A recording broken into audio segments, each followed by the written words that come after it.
സന്യാസിനിക്ക് എന്തിനാ മേക്കപ്പ് എന്ന്? എൻ്റെ പൊന്നു കുഞ്ഞെ, നീ ഈ ഗുരുകുലത്തിലോട്ടാണ് കയറി വന്നത്? നിനക്ക് വഴിതെറ്റി വന്നതാണോ?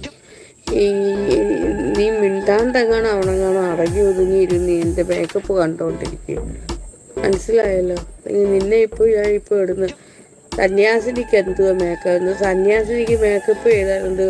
മേക്കപ്പ് എല്ലാം അങ്ങോട്ട് സന്യാസിനി കയറി പിടിച്ച് കടിക്കുമോ? സന്യാസിനിക്ക് എന്തിനാ മേക്കപ്പ് എന്ന്? ഞാൻ എന്ത് പിന്നെ മേക്കപ്പ് ചെയ്യണ്ടേ? സന്യാസിനി എന്ത് മുണ്ടും കോണാനും ഇല്ലാതെ അതാ മതി, മേക്കപ്പ് ഒന്നും ചെയ്യണ്ടേ? ഇവിടെ എന്തെല്ലാമാണോ ഉള്ളത് അതെല്ലാം എടുത്ത് ഞാൻ ഉപയോഗിക്കും.